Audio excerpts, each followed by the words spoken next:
Aha, there we go. There we go. Oh, it's been a while. Um,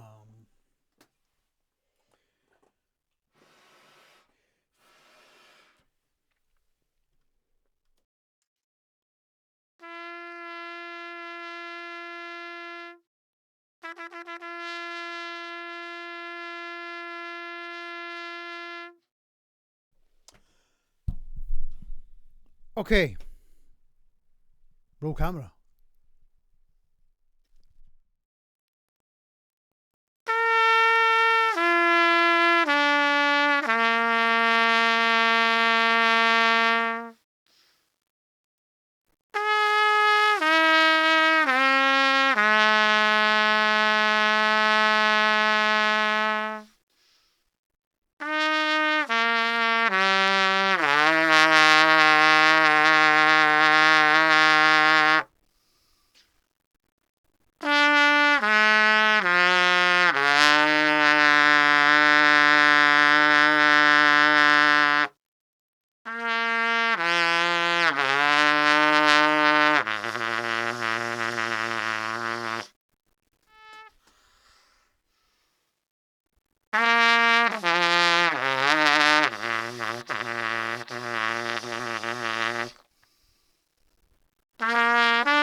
I think I'm going to have to turn my heater off.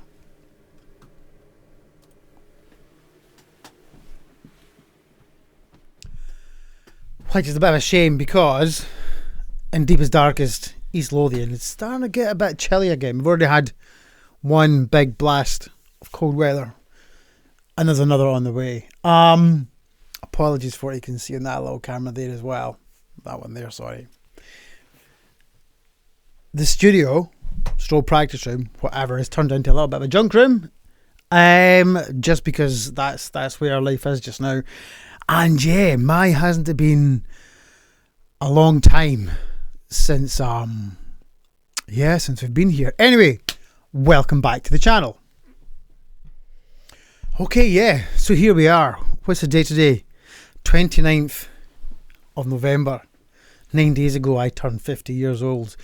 I always think that as much as we love to enjoy celebrating our birthdays, the parents should always get a massive big nod. So yeah, and my mum wasn't here to celebrate us only because she was ill on the actual little party we had and stuff, so she couldn't travel over. But we did get a chance to hang out later on, and of course, poor old dad passed away just over a year ago now. But we spent a lovely time with the family that we could, and there was a lot of curry eating and maybe even one or two beers.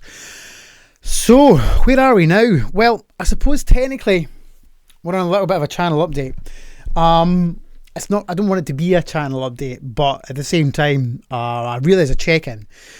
It's Saturday afternoon. Well, yeah, it's still Saturday afternoon. It is 3:54 on the 29th of the 11th, 2025. And I was just thinking back, I've been watching so many podcasts, listening to so many podcasts and watching so many videos of podcasts of so many trumpet players doing their things, etc. and stuff. And it kind of made me realise just how much that I had intended to do this year. And that hasn't happened for one reason or another. So I think we'll start off there before I get into where I want to hopefully head with some of the lesson material that I've been working on and my own observations of my playing and of other people's playings. Just give me a wee second. I'm just going to, I think my microphone's a little bit low. Oh, dodgy edit.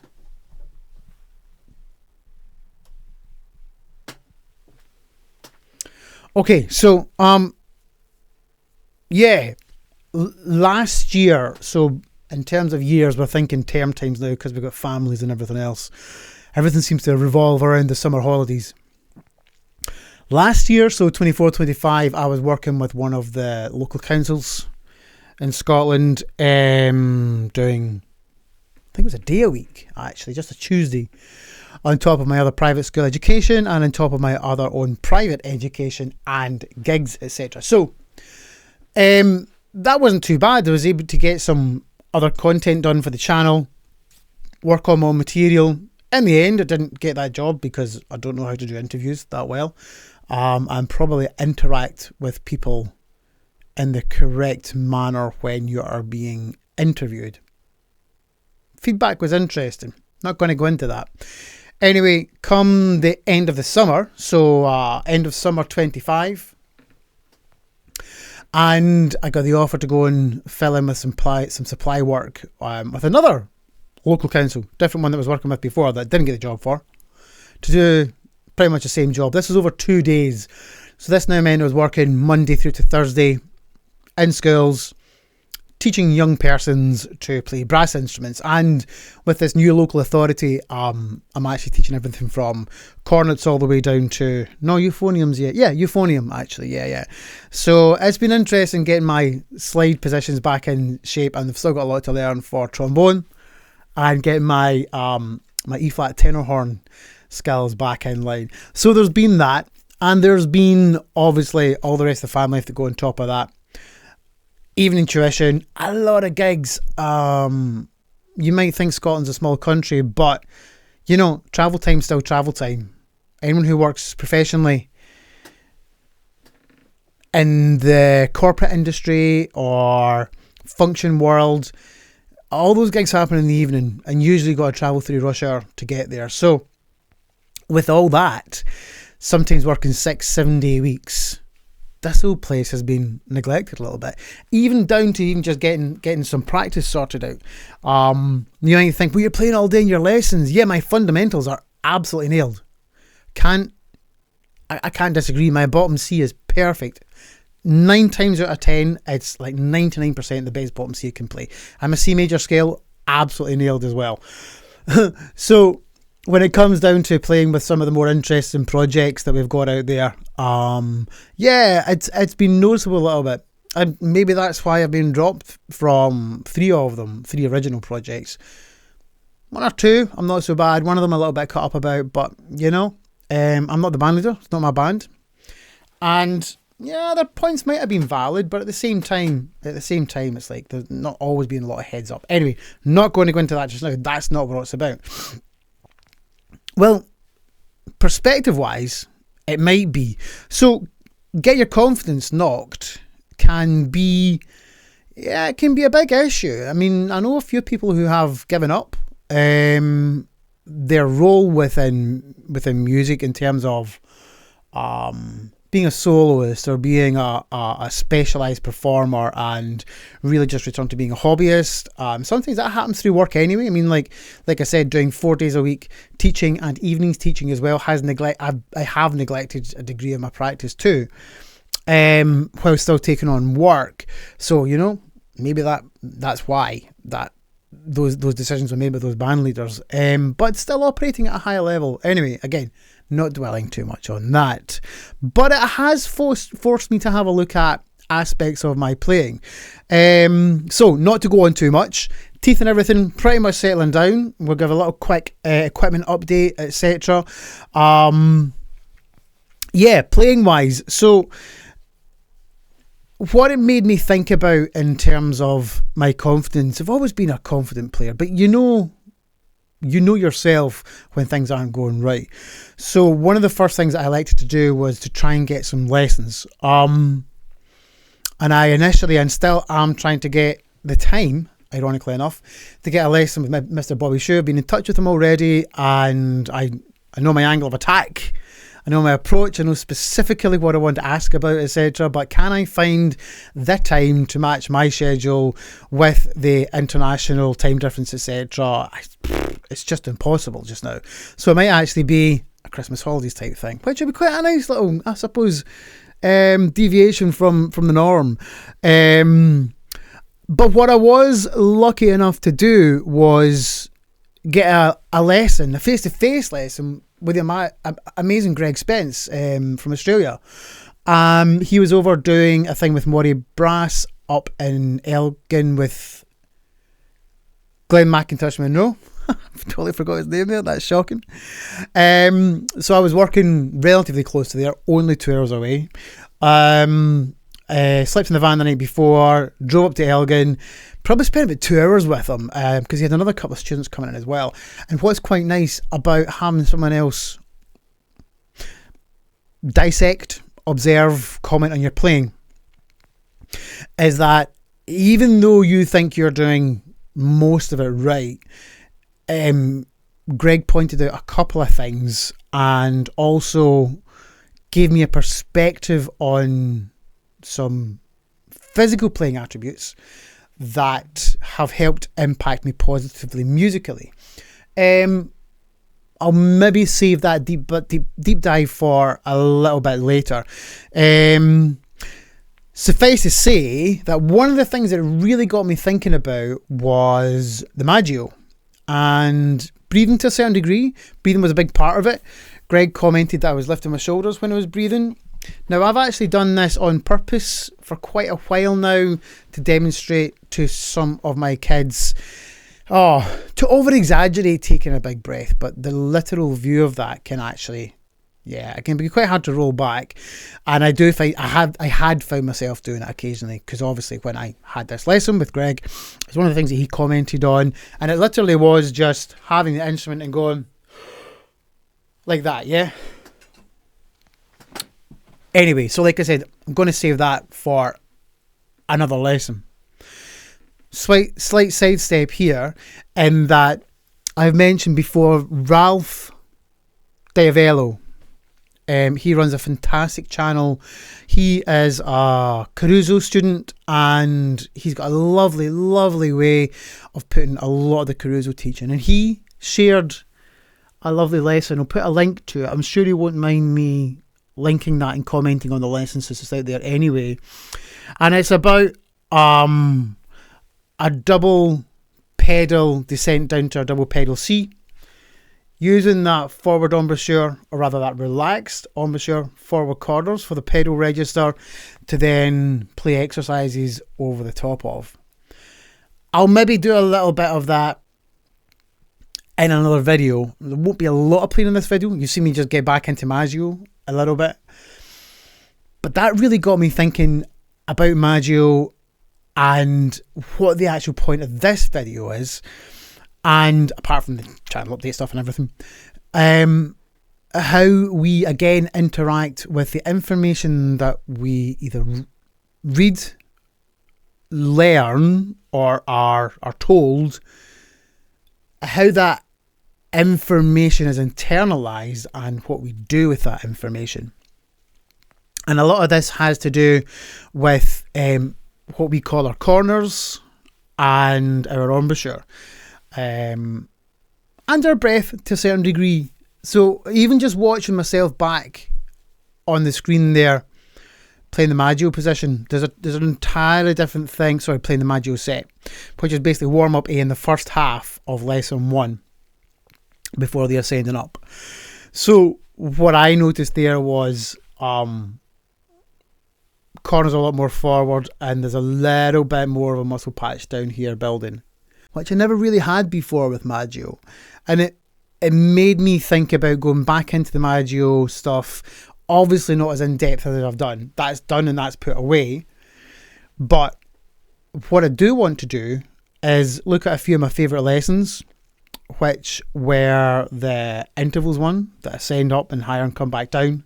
Obviously lesson 1 and some of the later ones, and also Maggio warm-up, I want to say C, where we first start going into the double pedal register, which is where Ralph Davello, what he used for this Caruso demonstration. You know what? To heck with it. Let's just do something regarding to that, and I'll give you an idea of what I'm talking about. Okay. Oh, it's getting cold because my heater's off. Right, okay, so very quickly, just going to do CG, pedal C, pedal G, double pedal C, and then I'll just do, I think it's like a Claude Gordon thing or something, or maybe a Cali thing, the little scale thing. That's shocking.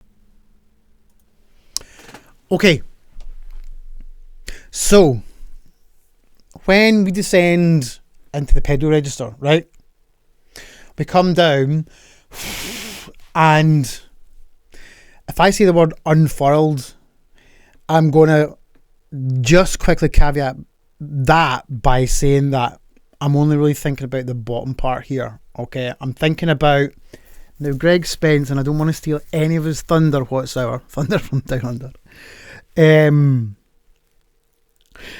about the bottom lip here almost being like a spout. Okay, he does it so much better. Please check out his videos. Mindworks, no, Mystery to Mastery, I think it's Mindworks as well. When this happens from accessing the pedal register, corners are coming forward, and it's the forward, the centre's quite relaxed. It's that forward part of the corners coming towards the mouthpiece that we really want to focus on. And for me, I've talked about this idea of having the bar, this is our embouchure, and coming down towards like this. And I've always thought that's what I was doing. So one of the things that Greg commented on was that he thinks that when we do that type of thing, if you see my hands coming downwards to back, he thinks it's almost like pulling the corners back like this. Now, this is where the use of language starts to become really, really important. Because I never thought that I was talking about it like that. Now, he might be obviously talking about this from an observational point of view, actually from watching me do this. But I never felt like that, certainly. What I have noticed is that from using the pedal register as more of a setting point and then accessing through the range, my corners do feel as though they are a lot more forward. Greg mentioned something about the chin travel up and down as well. And it's like when we're actually trying to ascend up, or when we are ascending up and pushing forwards, this area here shouldn't be pushing up. Now, my mind isn't made up in that, because if you watch, let me think of, try to think off the top of my head, mine's just gone blank. Oh, there we go. James Morrison, he has this thing where his chin comes up as well. Don't know about that. Research is still out, and that's why it's really important to do this research yourself. But I have noticed that there's less chin movement in terms of chin coming up. Corners are more forward. And in terms of having almost like a little slider scale for range, I've barely warmed up today. I mean, like I have just done the Maggio thing and that thing there. I'm not going to do it. And I had a pretty heavy Latin gig last night as well. I have noticed that in terms of just accessing that register, it's been a little bit easier and more efficient. I've not been getting quite so tired. So going to move on from that. So that's something that I do want to focus on more. We are going to do some more Maggio work. We're going to think about the use of that pedal embouchure. We're going to be very, very careful with a lot of the language that I use, and I'm going to try and be as descriptive as possible in terms of what my intentions are with the information that I'm sharing. Okay, let's do a little bit of equipment chat. Now, I'm pretty sure that you've seen my X3 before. We've talked about this guy. The B1 is gone. It went to Poland. I think the guy's very happy. I think the only thing that he was a bit miffed about is that, like, traditionally Shulkies all have a 5-inch bell. For some reason, that B7 had a 4.4 7/8. But he was still very, very happy with the trumpet. I've not heard back from him in a while. I should actually pop my message. We would see we keep in touch. I've had a slight different mouthpiece set up now for the past 3 weeks. Down to all the teeth situation, etc. I've gone through sizes. I went all the way back up to an MS from the VS size. So VS, you're thinking, or a Shilky 6A4, that type of thing. Really, really small. If we stick with the Shilky size, just for the heck of it, then the MS is probably up to around about a 13, maybe a 14A4 or 14 style rim. And latterly, towards the end of the summer, I felt as though I was just working really hard.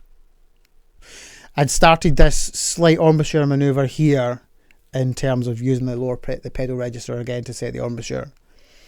And you know, I pretty much just felt that my face was telling me you can go smaller again, you can go smaller again.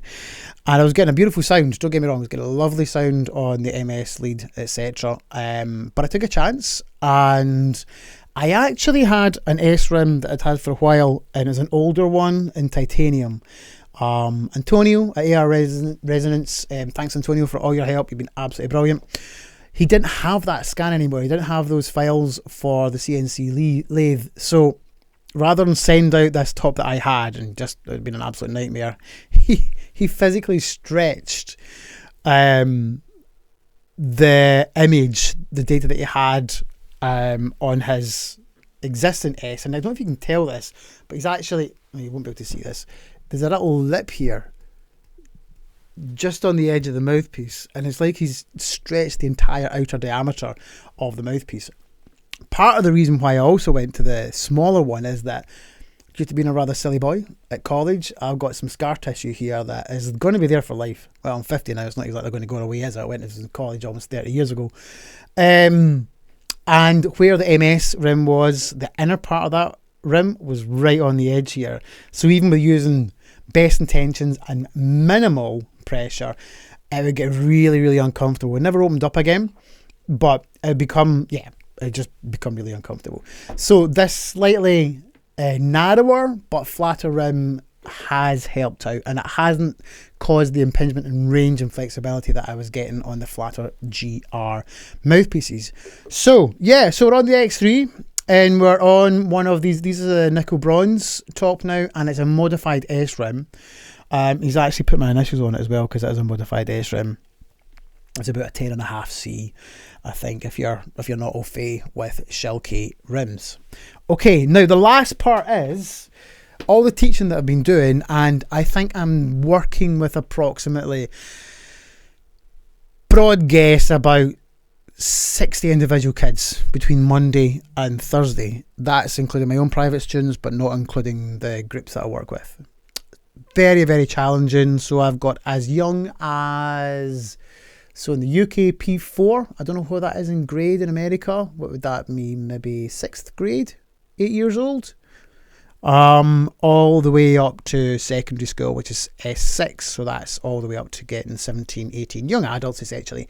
And adults and everything else that I teach privately as well. So what I have been doing is looking at a lot of embouchures and thinking about a lot of ways to try and make things more efficient. Really in the learning process of getting through scales and range and flexibilities and what else? I don't know, technique in general. So the next video is going to be a little share of a new warm-up that I've done. Surprise, surprise. It's actually called Warm-Up 57. I'll go into more as to why it's called Warm-Up 57 in that video. And for now, that's going to be it. This looks as though it's going to be about a 30-minute video. So yeah, welcome back, I think. And if I can get another video done, if I can get that Warm-Up 57 video done as quickly as possible, I'll try and get 2 videos out in a week. Shock horror. Okay, so that's us. Thanks for watching. Sorry it's been so long. Don't forget to practice, stay smart, stay safe. Cheers now. Bye bye.